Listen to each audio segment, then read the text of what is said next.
송나영의 라디오 오늘.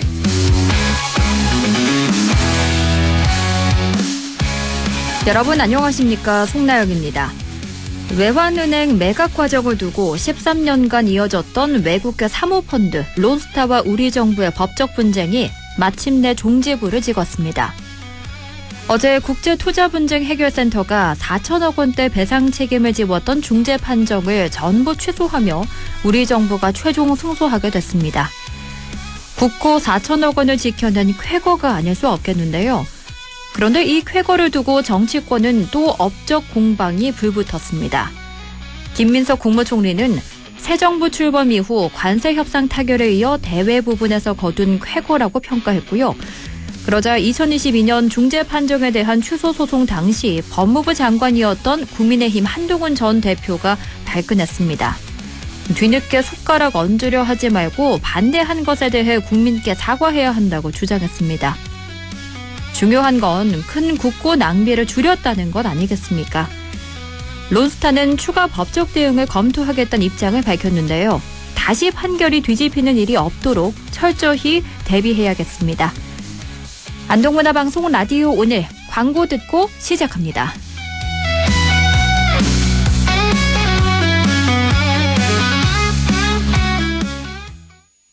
안전화가 이렇게 편해도 돼요? 나도 모르게 집에까지 신고 간다니까요.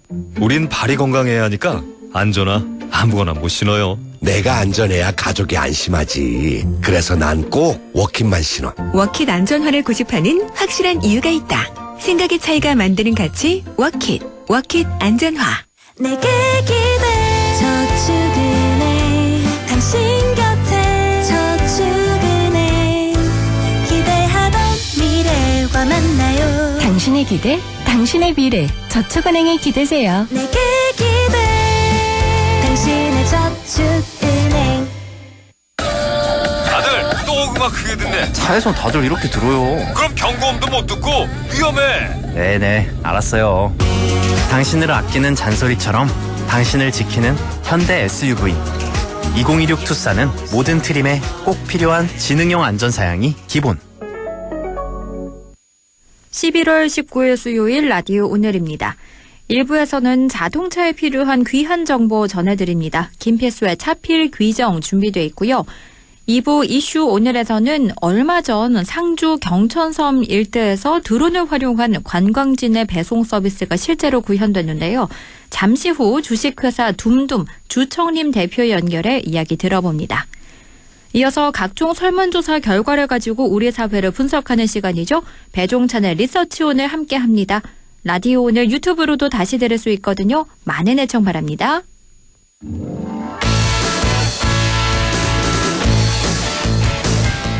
차에 필요한 귀한 정보 전해드립니다. 김필수의 차필 귀정 대림대학교 미래자동차학부 김필수 교수 연결해 이야기 나눕니다. 안녕하세요. 네, 안녕하세요. 지난달 18일이죠. 인천에서 중학생 2명이 탄 전동 킥보드에 어린 딸을 지키려던 30대 여성이 튀어서 중태에 빠진 사고가 있었는데요. 일단 지금 전동 킥보드와 관련된 사회적 분위기와 문제의식 어떻게 보고 계시나요? 지금 현재는 전동 킥보드 사고가 생길 때마다 이슈화될 정도로 관심이 굉장히 높습니다. 네. 이제 이 미성년자 16세 고등학교 1학년부터 운전을 할 수가 있기 때문에 특히 뭐 중학생까지도 운전하는 경우도 사례가 늘어나고 있고 그러다 보니까 접촉 사고도 나오고 또 사망 사고까지 발생을 해요. 그러다 보니까 전국 지자체에서는 심지어 뭐 이 전동 킥보드를 퇴출해야 되는 거 아니냐라는 얘기가 나올 정도거든요. 그러나 이 전동 킥보드에 대해서는 항상 제가 말씀드리지만은 우리나라 이 7, 8년 전에 법이 만들어질 때 이 독소 조항 정도가 아니라 악법으로 만들어졌어요. 즉 해외의 좋은 선진 사례와 전문가들의 의견을 반영해서 법적인 부분이 만들어졌어야 되는데 첫 단추가 잘못 매지다 보니까 2번 개정을 했는데 일단 단추가 밀리면은 잘못 만들어진 상태에서 제대로 자리매김할 수가 없거든요. 네. 이런 상태에서 계속 사고는 발생하고 또 미래의 모빌리티, 라스트 마일 모빌리티의 장점은 부각을 못 시키는 현 상태가 계속 진행형이다 이렇게 보고 있습니다. 지금 전동 킥보드 관련 법은 처음부터 잘못 설계된 악법이다 이렇게 표현해 주셨는데요. 어떤 점이 네. 가장 큰 문제인 건가요? 뭐 새로운 이동수단 이거는 이제 라스트 마일 모빌리티가 마지막 1마일을 친환경 휴대용 이동수단 가지고 메꿔주는 역할을 해요. 네. 인간이 만든 문명이 이기기 때문에 이거는 제도적으로 어떻게 자리매김을 제대로 하느냐가 굉장히 중요하거든요. 근데 잘못 맨 거는 일단은 속도도 그렇지만은 안전 장구에 대한 것들, 또 면허에 대한 것들, 운행 방법에 대한 또 주정차 방법 어느 하나 제대로 된 게 없다고 분명히 볼 수가 있거든요. 네. 특히 이제 요새 많이 강조하는 거 한 예를 들어서 무면허 얘기를 많이 합니다. 네. 근데 무면허를 얘기를 하는데 청소년들 16세 고등학교 1, 2, 3학년 면허를 따야 된다라고 얘기를 하는데 자 아이들을 설득을 해서 면허 시험장 데려갔는데 전동 킥보드를 가지고 시험 보는 게 아니라 원동기 장치 자전거를 가지고 면허 시험을 봐요. 이건 설득력이 떨어지거든요. 네. 그러니까 이 전동 킥보드를 가지고 시험을 봐야지 제대로 된 이 운행 방법, 주의사항을 가르쳐 주는데 원동기 장치 자전거를 가지고 시험을 본다는 것은 사실 기성세대가 만든 제도 중에서 엉망이라고 볼 수가 있거든요. 이미 3, 4년 전부터 일반적으로 싱가포르 같은 데서는 온라인으로 해서 이런 부분에 긍정적으로 많이 확산시키고 있거든요. 이런 부분들은 우리가 좀 더 벤치마킹해서 좀 더 자리매김해야 되는데 지금 현재로서는 그러한 법이 없는 상태다라고 분명히 말씀드릴 수가 있습니다. 그렇군요. 그리고 지금 이 전동 킥보드의 법정 제한 속도가 시속 25km 미만인데요. 이 제한 속도는 적절하다고 보시나요? 너무 빠르다고 보고 있어요. 어허. 실제로 운전을 해보게 되면은 이 전동 킥보드는 구조적으로 서서 움직이기 때문에 무게중심이 상당히 높습니다. 그러다 보니까 좌우로 꺾는 각도도 커서 이 이동수단 중에서 가장 위험하면서도 실제로 이 좌우로 꺾는 각도가 크다 보니까 킥란이라는 별명도 있을 정도거든요. 네. 예, 그런 측면에서 보게 되면은 이거 부분들 분명히 개선을 해야 되는데 그 부분들은 좀 안 돼 있지 않냐라는 측면에서 좀 더 개선의 노력이 필요하다 이렇게 보고 속도도 그래서 25km까지 필요도 없고요. 네. 실제로 저는 개인적으로 15km 정도면 충분하다고 보는 사람이거든요. 네. 근데 이 공유 업체들은 반대를 하는 것이 15km면 언덕 같은데 못 올라가거든요. 그렇죠. 그래서 17, 8km 정도면은 분명히 설득을 할 수 있을 것 같아요. 예, 그런 측면에서 보게 되면은 좀 더 현실적으로 낮추고 또 보면은 속도 25km 만들어 놓고 헬멧은 의무화돼 있잖아요. 네. 근데 이 주변에 타는 경우 보면은 헬멧을 쓴 사람 한 명도 못 봅니다. 그러니까요. 그리고 보도로 운행 못하게 돼 있는데 다 보도로 올라오거든요. 그러니까 현실하고 안 맞는 법을 만들어 놓고 이 출구 전략 없이 단속만 한다라는 얘기는 문제점이 굉장히 큰 부분이기 때문에 그런 측면에서 보게 되면은 좀 더 현실화된 방법으로 자리매김해야 된다라는 측면. 특히 새로운 이동수단이 등장하면 새로운 그릇이 필요한데 아까 면허에서 말씀드린 대로 이 원동기 장치 자전거라는 거를 만들어 놓고 이런 그릇 몸에 맞지 않는 그릇이라고 볼 수가 있거든요. 이런 상태에서는 이 현실적으로 적용할 수는 없는 부분이라는 측면에서 좀 더 전체적인 개선이 필요하다고 분명히 볼 수가 있습니다. 말씀해 주셨다시피 지금 보도주행 금지가 원칙인데요. 사실 현실에서는 그렇지 않거든요. 우리나라에서 보도주행을 완전히 막는 게요. 가능할까요? 불가능하다고 보시면 될 것 같아요. 근데 법이 문제인 거예요. 우리나라 규제일변대의 포지티브 정책이라고 말씀드리는데 이 부분도 좀 개선이 필요해요. 네거티브 정책은 뭐냐면은 자 보도에 지금 보면은 자전거부터 시작을 해서 뭐 모든 게 다 올라오고 있거든요. 네. 뭐 자전거, 오토바이, 전동 킥보드 그러니까 보행자가 위험하지 않습니까? 이런 부분들은 현실적으로 어떻게 만들어주냐면은 이 네거티브 정책으로 만들어주는 거예요. 네거티브 정책이 뭐냐면은 예를 들어서 실질적으로 이 보도에는 우리나라 법에는 보행자만 운행할 수 있다 이렇게 돼 있는데 이렇게 만들지 말고 실질적으로 이 보도에서 혹시 접촉사고 생겼을 때는 모든 부분들이 전동 킥보드 책임이다라는 걸 강조해 주는 거죠. 이게 무슨 얘기냐면은 혹시라도 아무도 사람이 없을 경우에는 보도 위에 올라와서 조심스럽게 운행하라는 뜻도 있는 거예요. 그러나 혹시 접촉사고 생기면은 네가 모두 책임이라는 것을 강조하는 부분이 이게 바로 네거티브 정책이거든요. 네. 현실에 맞게끔 바꿔주는 방법 이 부분들이 무엇보다 중요하지 않나는 측면에서 우리가 규제 일본도보다 출구 전략이 필요하다. 현실적으로 그런 네. 부분들을 강조 안 할 수가 없습니다. 또 앞서서 헬멧을 착용하지 않는 문제도 짚어주셨는데요. 이런 안전장구 문제도 계속 지적되고 있는데 이 부분에서는 현실적 해결책이 없을까요? 일반 제일 좋은 방법은요. 속도를 아예 낮추는 거예요. 아까 15km에서 17km 정도로 낮춰놓게 되면은 네. 실제로 접촉사고가 생기더라도 사망사고는 절대로 발생을 안 하거든요. 오, 네. 예, 그래서 속도를 아예 낮춰주고 헬멧을 권고상으로 바꿔주는 거예요. 대신 이제 청소년들은 의무를 시킨다든지 이 방법도 고민할 필요가 있거든요. 일본은 실질적으로 재작년에 바뀐 것이 시속 7km 미만으로 하게 되면은 보도를 달릴 수 있게끔 만들어졌어요. 네. 예, 이거는 늦게 움직여서 보도 위에 올라올 수 있게끔 정식으로 허가를 해준 거거든요. 그래서 교토 같은 데 보면 관광객들이 이 보도 위에 저속으로 타고 다니는 모습 봅니다. 접촉사고 하나도 안 생겨요. 현실화된 법이라는 거죠. 이런 해외 선진 사례를 우리가 벤치마킹해서 얼마든지 우리 한국형 선진 모델을 만들 수 있는 부분이 있기 때문에 지금부터라도 도로교통법에 PM에 관련 총괄 규정을 하나 만드는 겁니다. 그래서 새로운 그릇에 맞춰서 여기 양형 기준도 만들고 출구 전략을 만들어서 진행을 한다면은 이 전동 킥보드가 위험한 이동 수단이지만은 라스트 마일 모빌리티의 의미도 되살리면서 미래의 비즈니스 모델과 안전이라는 두 마리의 토끼를 다 잡을 수가 있는데 지금 현실적으로는 두 가지 모두 잃어버린 상태가 대한민국이다. 그래서 최근에 뭐 사고가 생기다 보니까 출구 전략으로 뭐 퇴출 이런 얘기 나오는 건데 이건 루저들, 실패자들 얘기거든요. 그런 측면에서 보면은 좀 더 이 총괄 규정을 새로 만들어서 새로운 그릇을 만들어주는 것이 PM을 해결해주는 가장 중요한 해결 방법이 아닌가 이렇게 보고 있습니다. 그러면 이런 안전과 산업육성 두 가지를 어떻게 조화롭게 가져갈 수 있을까요? 일반적으로 국회에서 새로운 법에 대한 규정을 새로 하나 총체적으로 연계했으면 좋을 것 같아요. 주무부서인 경찰청, 국토교통부 모두 다 참여하고 전문가 해외 사례 같은 것들 모아서 한국형 모델에 대한 그림은 지금 나와 있거든요. 네. 속도도 늦추고 또 주정차 방법 또 면허까지도 필요 없어요. 수료증이면 되거든요. 아이들 같은 경우에는 미성년자들은 반복 교육이 중요합니다. 찾아가는 서비스가 필요해요. 고등학교 운동장 찾아가서 경찰서, 해당 협회, 시민단체 같이 가가지고 운동장에서 아이들 가리키고 현장에서 전동 킥보드가 수료증을 주는 겁니다. 그리고 반복 교육을 시켜주는 거거든요. 이런 방법은 시도조차 안 하고 있어요. 네. 아직도 원동기 장치 자전거를 가지고 면허를 보고 면허증이라고 얘기를 하는 것도 낚아지는 부분이기 때문에 이러한 것들을 포함해서 전체적인 그림을 새로 만들어주는 것이 중요하다 볼 수가 있습니다. 그런데 일각에서는 프랑스처럼 전동 킥보드를 시장에서 완전히 퇴출하자 이런 이야기를 하는데요. 이건 실제로 가능한 일일까요? 그 잘못된 부분들이 하나예요. 파리가 그러고 있는데 파리도 파리 시장이 이게 상당히 지금 고민이 많은 것이 네. 그 당시만 하더라도 2%의 의견이에요. 네. 2%. 그리고 어허. 중요한 것이 전동 킥보드 퇴출을 임시로 진행했던 부분이거든요. 왜냐하면 네.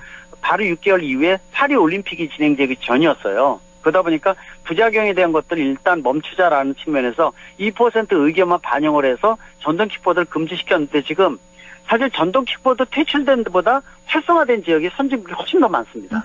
네. 우리나라가 꼭 이 퇴출된 데 이런 데만 얘기를 하고 있거든요. 그러면 다 퇴출한 것 같이 보이잖아요. 그렇죠. 얼마든지 활성화된 지역이 많은데 꼭 정책 연구를 제가 굉장히 많이 하지만 되게 우스운 것 중에 한 가지가 자 퇴출시키기 위해서는 안 다니는 국가의 도시만 도입을 하는 거 얘기를 하는 겁니다. 꼭 전 세계적으로 안 다닌 것 같이 얘기하잖아요. 네. 근데 다니는데 더 활성화된 데가 많다는 거죠. 그래서 파리 같은 경우에 퇴출에 대한 것이 아니라 2%의 의견, 전체 의견이 아니라 순수 이걸 퇴출해서 강력하게 얘기하는 사람들의 의견만 반영했기 때문에 그래서 파리 시장 본인도 상당히 고민거리가 많은 게 그리고 도심지에 대한 운행에 대한 금지지 전체적인 부분들은 아직 취약하다 볼 수가 있거든요. 그래서 네. 이런 그림을 이제 파리시를 자꾸 얘기를 하는데 그것도 굉장히 나쁜 사례라고 볼 수가 있습니다. 그렇군요. 네. 그리고 이런 킥보드 얘기하면 늘 비판받는 이유 중 하나가 주정차 문제거든요. 이런 건 어떻게 개선해야 할까요? 주정차에 대한 것들도 명확하지 않으니까 이런 문제가 생기는 거예요. 네. 일반적으로 이 사각지대, 죽어있는 데를 재료 활용하면 되는데, 그리고 예를 들어서 아무데나 반납해서 쓰러진 경우에는 최종적으로 이용자가 누군지 알거든요. 그렇죠. 이용자한테 벌금을 부과하면은 제대로 주정차 시키지 않겠습니까, 이게? 네. 업체한테 그렇겠죠. 부담을 시키는 거예요. 업체가 벌금을 왜 냅니까, 이게? 예를 들어서 최종적으로 이용한 사람한테 구상권 청구해가지고 비용을 내게 만들면은 이 친구가 반납을 하고 사진 찍어서 제대로 반납을 했는지를 확인해주면 되거든요. 네. 최종적으로 불법 주정차나 잘못 반납한 경우에 벌금을 물게끔 만드는 이런 실질적인 구상권 청구할 수 있는 제도적인 부분이 만들어지면 훨씬 더 좋은 그림이 나올 것으로 보고 있고, 또 애매모호한 지역을 만들어 놓으면 안 돼요. 애매모호한 지역에 만들어 놓고 단속을 해서 다 수거하는 부분들, 이런 것들도 되게 우스운 부분들이 많거든요. 네. 확실하게 만들어 놓고 주정차 시키면은요, 제대로 이 보행자가 돌아다니는데 전혀 불편함이 없게끔 만들어줄 수 있는 이런 사례가 나오지 않을까 측면에서 시범 모델도 중요하기 때문에, 뭐 널브러져 있는 것만 보다 보니까 이거 나쁘다라고 생각하는데, 잘 돼 있는 지역은 너무 잘 돼 있거든요. 그렇군요. 다른 국가에서 얼마든지 좋은 벤치마킹 사례가 있다고 볼 수가 있습니다. 그러면 끝으로 국내 전동 킥보드 시장이 나아가야 할 방향과 또 정책 결정자들에게 꼭 전하고 싶은 메시지 있다면 한 말씀 들어볼까요? 새로운 그릇을 만들라고 말씀드리고 싶습니다. 그리고 이미 국내에서도 굴지의 이 전동 킥보드 세계적인 업체가 다 철수했어요. 네. 왜냐? 우리나라 같은 나라에서 이런 법규상에서는 도저히 비즈니스 못하겠다라고 철수를 해버렸어요. 이게 사각지대가 생기는 거거든요. 그래서 좀 더 정책 위반자들이 제대로 된 전문가, 해외 사례를 갖고 제대로 된 큰 그릇을 만들 수 있는 이런 기회가 만들어지, 주먹구구 형태로 계속 만들면은 잘못 단추맨 거가 계속 진행형이기 때문에 악법이 계속 진행 중이다라는 측면에서 지금 현재가 그런 상태니까 자리매김을 다시 첫 단추부터 다시 매야 된다고 보고 있습니다. 그렇군요. 오늘은 전동 킥보드 관련해서 전면 개정이 필요하다라는 말씀까지 들어봤습니다. 지금까지 대림대학교 미래자동차학부 김필수 교수와 이야기 나눴습니다. 고맙습니다. 네, 감사합니다. 라디오 오늘 2부에서 뵙겠습니다.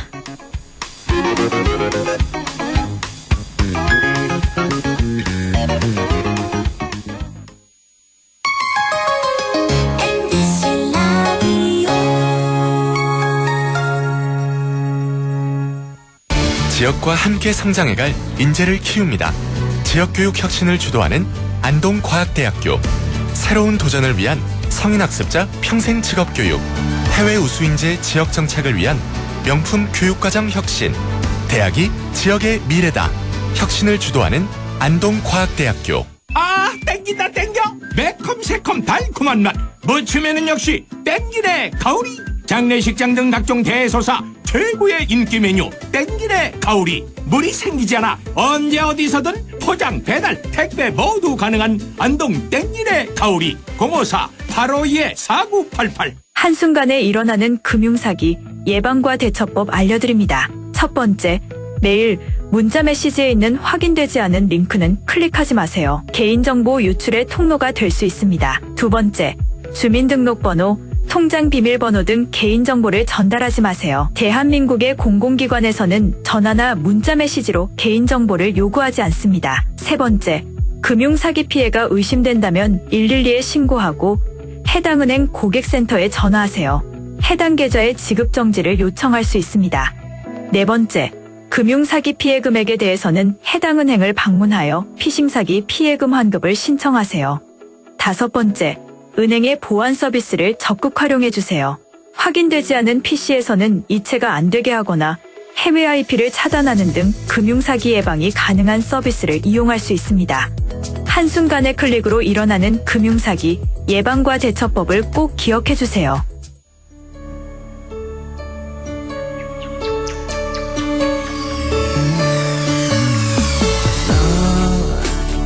마음을 열어줘. 다가가 나 속삭이도록 언제나 내 생각으로 행복해야 해요. MBC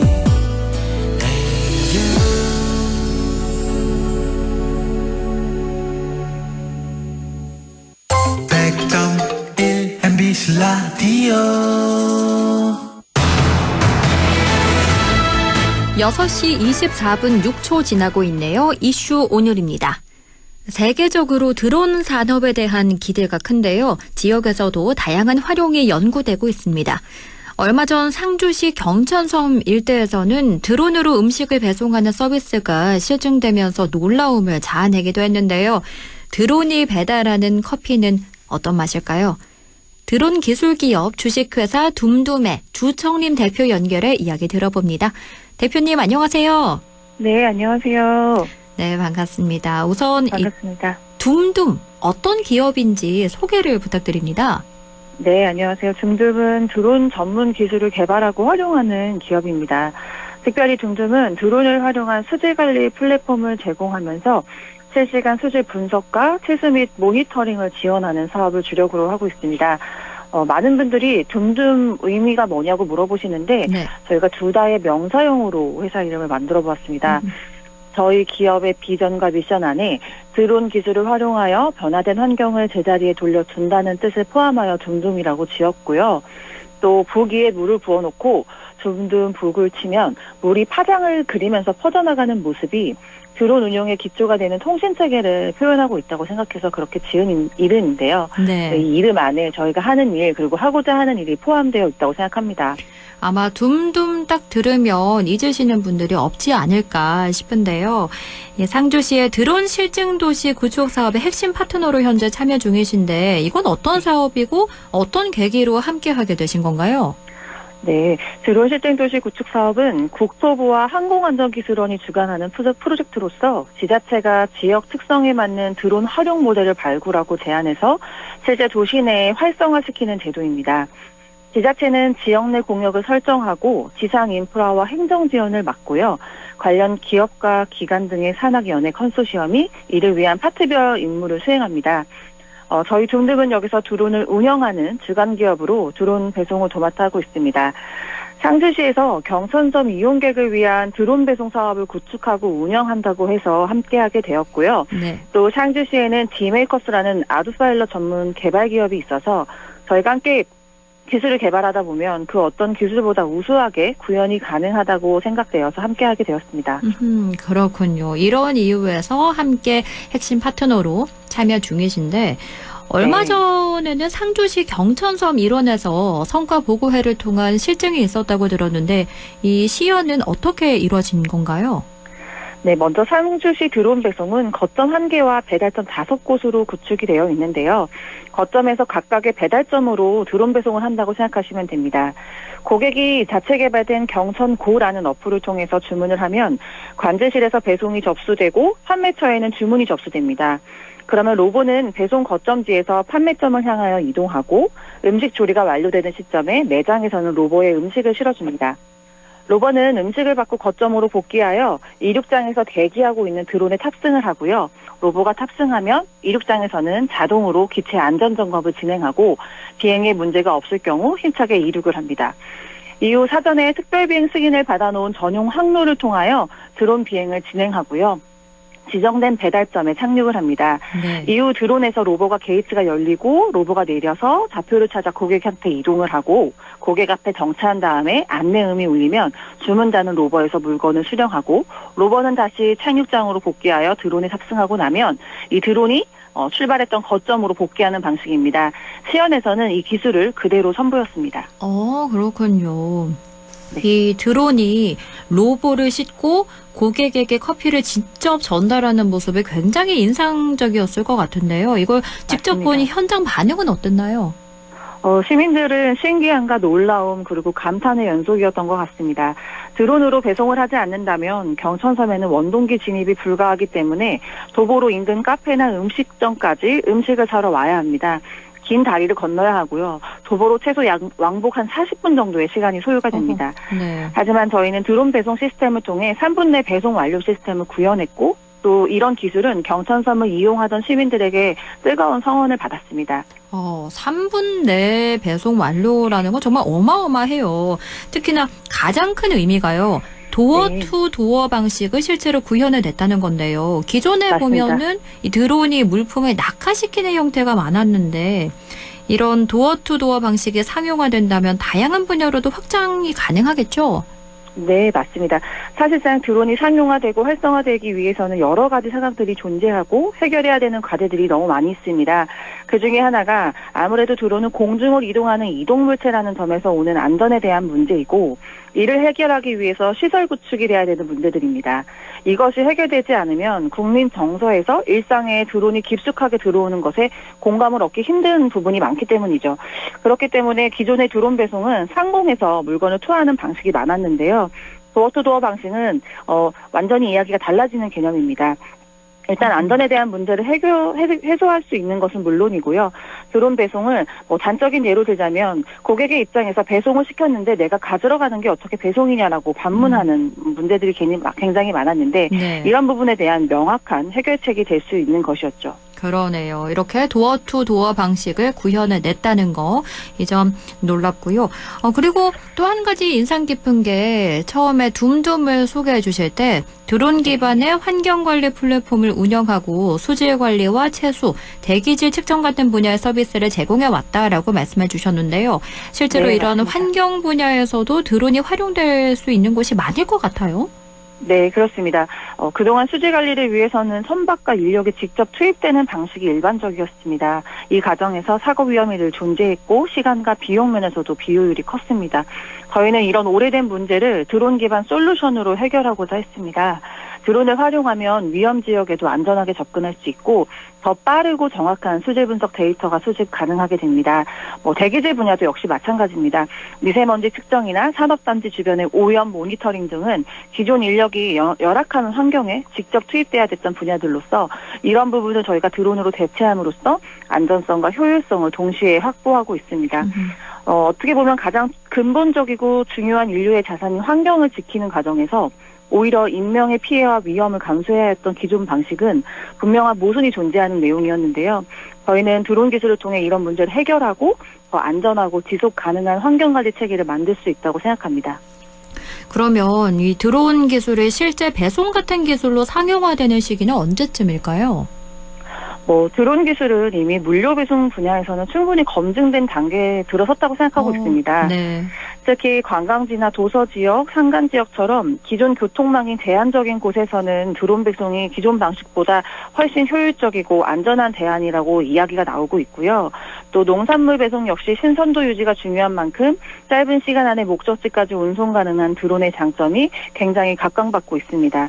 다만 실제 상용화까지는 기술적 가능성뿐만 아니라 안전 기준, 항공 규제, 운영 인프라 구축이라는 요소들이 함께 발맞춰 나가야 됩니다. 그래서 현재 국내에서도 규제 샌드박스를 시작으로 실증 사업들이 활발하게 진행되고 있어서 본격적으로 상용화가 시작된 지역도 있고요. 일부는 빠르면 2, 3년 안에, 그리고 실증 도시를 참여하고 있는 지자체들은 5년 안에 지역 기반 서비스로 정착할 것이라고 일단 기대해보고 있습니다. 그렇군요. 이렇게 말씀을 들으니까 드론이 우리 일상 속에 점점 더 파고들고 있다. 이게 실감이 되는데요. 앞으로 드론은 우리 생활에 어떤 변화와 영향을 미칠까요? 드론은 이제 특정 산업의 장비라는 개념을 넘어서서요. 점점 생활 인프라에 가까운 기술로 자리 잡고 있습니다. 앞으로 드론은 단순히 하늘을 나는 기기가 아니라 우리 주변의 문제를 해결하는 일상의 플랫폼이 될 거라고 기대합니다.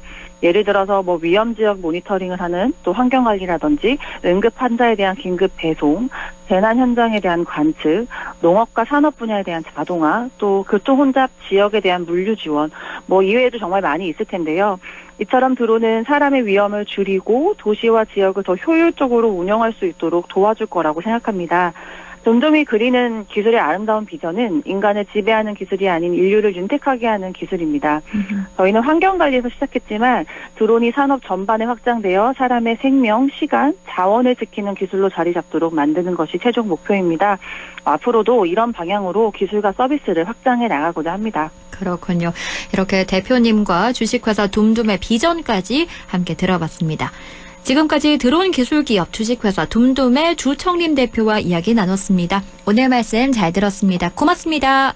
감사합니다. 라디오 오늘에서는 청취자 여러분의 참여를 기다리고 있습니다. 우리 지역에서 발생한 사건 사고 소식이나 함께 토론하고 싶은 내용을 안동 MBC 홈페이지 라디오 오늘 게시판에 올려주시기 바랍니다. 전화와 문자 참여도 하실 수 있습니다. 전화는 851국에 7191번, 문자는 샵 0913번으로 보내주시면 됩니다. 문자는 단문 50원, 장문 100원의 정보 이용료가 있습니다. 여러분의 많은 참여 바랍니다.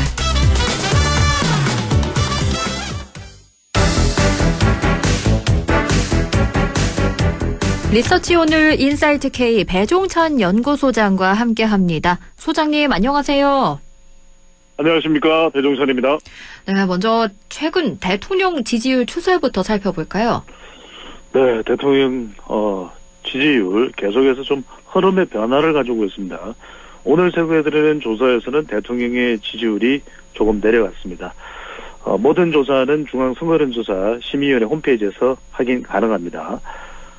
이재명 대통령의 국정 수행에 대해서 리얼미터가 에너지경제신문의 의뢰를 받아 지난 10일부터 14일까지 무선 자동응답 조사 결과입니다.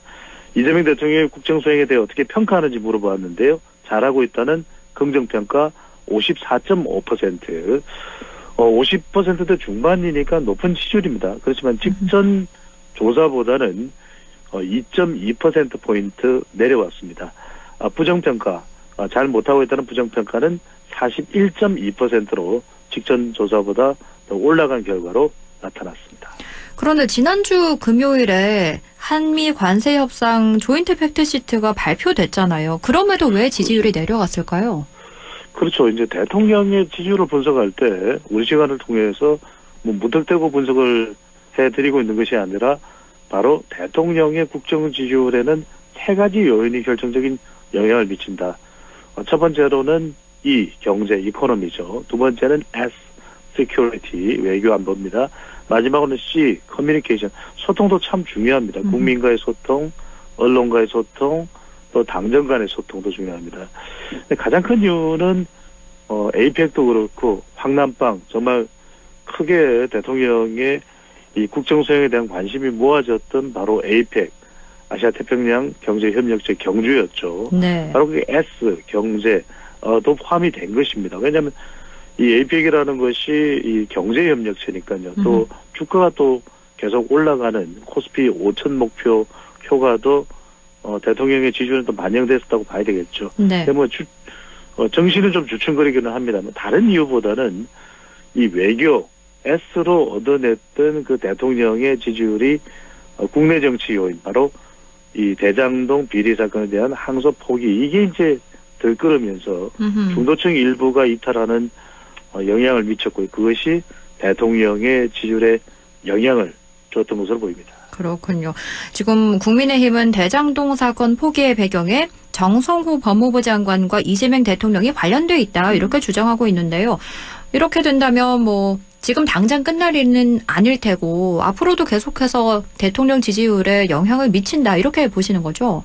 그래서 뭐 영향이 없다고 보기는 힘들 겁니다. 하지만 이제 영향이라는 건 앞서 말씀드렸듯이 대통령이 이 대장동과 관련된 거는 마지막에 이제 C 이제 소통과 관련된 부분에서 껄끄러워지는 부분이거든요. 바로 그 영향을 이제 정치적으로 미칠 수밖에 없는데 계속해서 대통령은 임기 초반이기 때문에 경제 더 중요한 국정 수행의 요인이라는 말씀을 드렸습니다. 이코노미 그다음에 S 외교안보 지금도 G20 정상회의에 참석을 하고 있고 그렇죠. UAE 아랍에미레이트에서도 또 상당한 또 경제적 성과도 거둬내고 있습니다.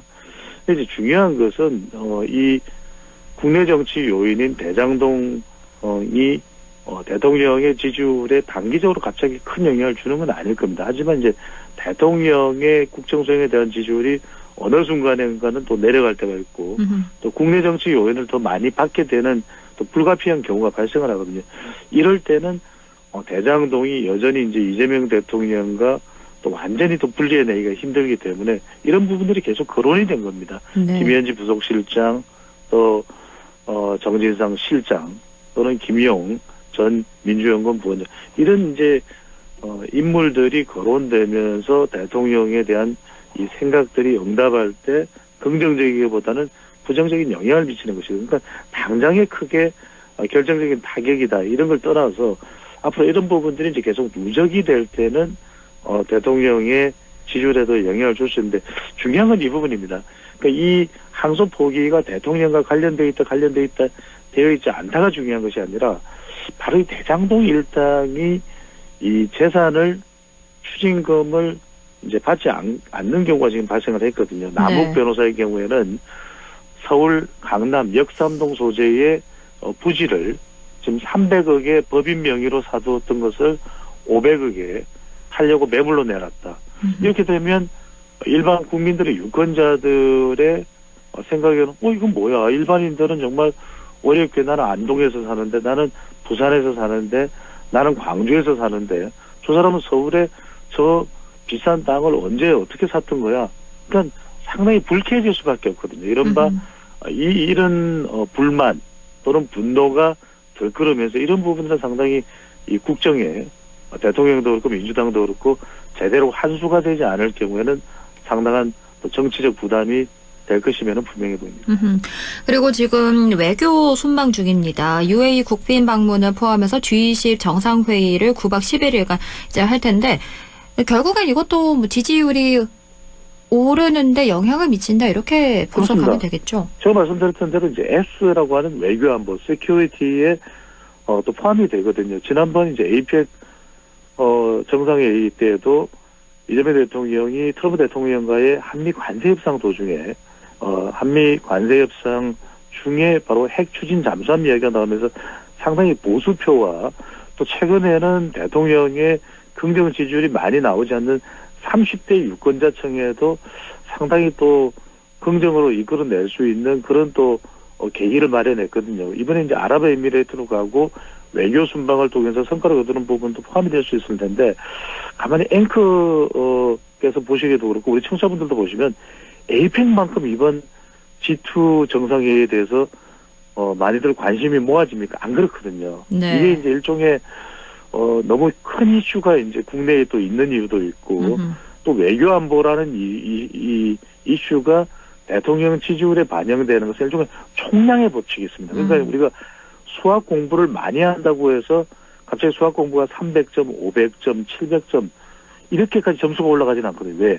수학 역시 100점 만점이라고 하는 최종적인 점수가 있기 때문에 일정한 수준에 도달되면 그 이상 높아지지 않는 거. 그러니까 이번의 경우에도 대통령의 외교 순방이 지지율에는 1에서 한 3% 정도는 긍정적으로 반영이 상승 요인이 될 수 있는데 그렇다고 해서 그러면 외교 순방한다고 해서 계속해서 올라가고 또 올라가는 이런 건 아니기 때문에 조금 더 이런 부분에 있어서는 경제 쪽도 그러면은 더 국정에 점수를 올려야지. 또 소통도 야당과의 소통도 한번 해볼까? 그렇다면 국민들이 또 중도층들이 더 긍정적으로 평가할 수 있을 텐데 이런 안배를 할 수 있고 조금 국정 운영에 이 균형감을 가져가는 것도 필요할 것으로 보입니다. 그나저나 어제 정부가 미국계 사모펀드 론스타와의 4천억 원 소송에서 최종 승소했습니다. 이렇게 돼서 우리가 단 한 푼도 지급할 필요가 없고 또 변호사 비용 73억까지 한 달 안에 돌려받게 됐는데요. 이 소송은 어떻게 보셨나요?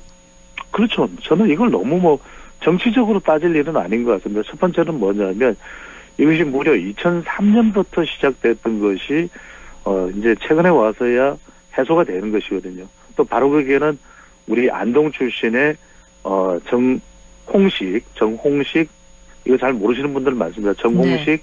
법무부 국제국장의 역할이 법무국장이죠. 상당히 두드러졌습니다. 말 그대로 그의 탁월한 능력이 지속되면서 이번에 캐거를 이끌어낼 수 있었거든요. 안동 출신입니다. 네. 근데 이제 그런 부분에 대해서 우리가 박수를 보낼 일이지 말하자면 이걸 가지고서 한동훈 전 법무부 장관 그러니까 윤석열 정부 때 이것을 추가적으로 소송을 걸려고 했던 부분에 대해서 민주당이 그렇게 적극적이지 않았다고 해서 민주당은 그때는 왜 이 긍정적으로 적극 지원을 하지 않다가 이제 와서 마치 이재명 정부의 성과인 양 이야기하느냐라고 얘기를 하는데 사실 공무원들이 일을 할 때는 그게 어느 정부이고 상관이 있겠습니까? 꾸준히 그렇죠.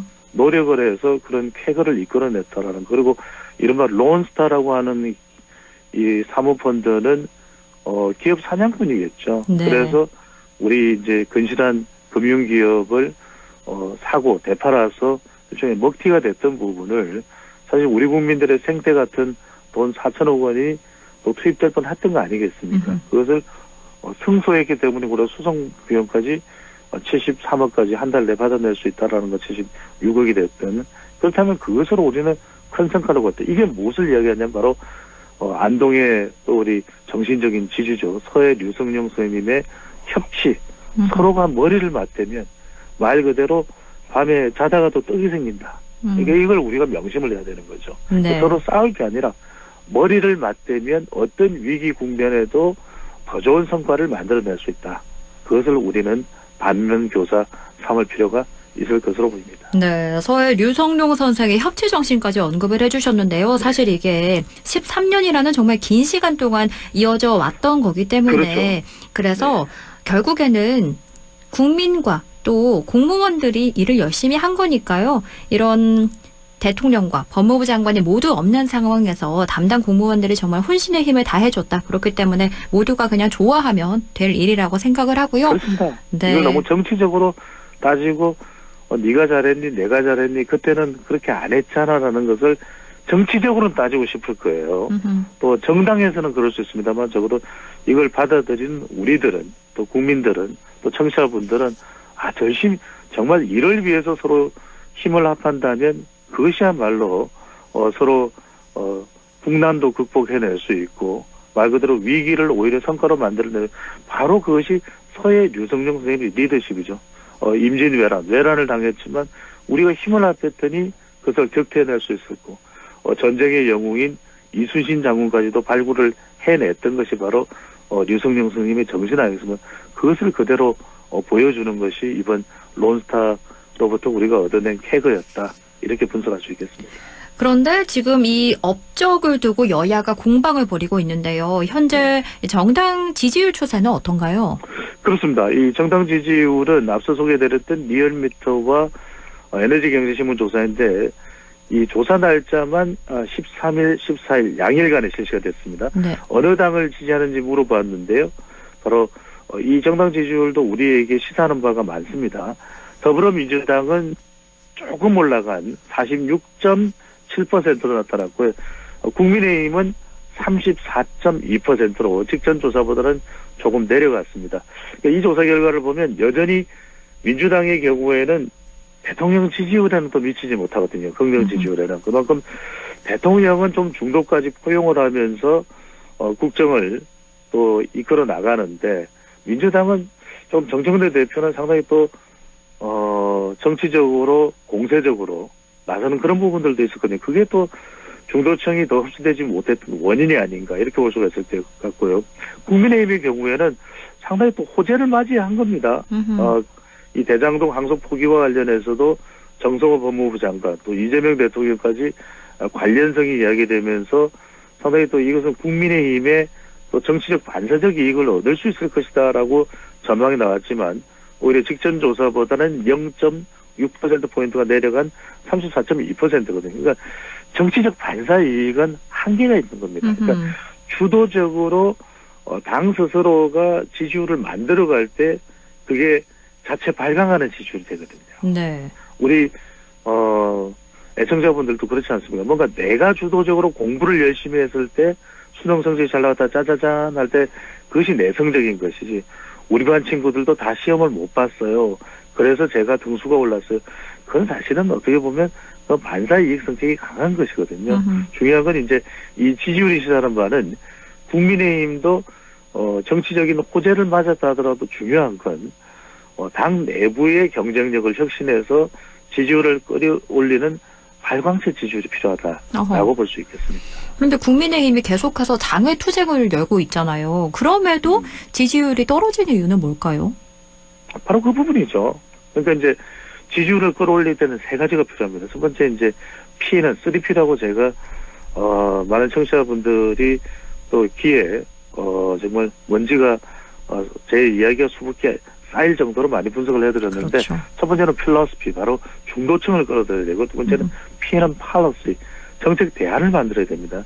부동산이 됐든 그럼 환수할 수 있는 방법은 뭐가 있을까 이 대장동 일당에 물론 나경원 의원이 지금 제안을 하고 있습니다만 그것도 어느 정도 한계가 있거든요. 네. 또 이제 제안이 될 수밖에 없습니다. 그걸 좀 더 머리를 맞대서 더 좀 정교한 한 명의 의원의 정책이 아니라 당 차원의 어떤 정책을 좀 끌어낼 필요가 있는 것이 마지막은 이 한동훈 전 대표 또 장동혁 현 대표 또 사이에 또 뭐 윤어게인 또 비상계엄과 손절해야 된다 이런 또 혼란이 있습니다. 서로 네. 당 내부의 사람들 피플 어떻게 이 결집을 하느냐 통합을 하느냐 하나가 되느냐 원팀이 되느냐 이 부분도 국민의힘 지지율의 중요한 또 동력이 될 것으로 보입니다.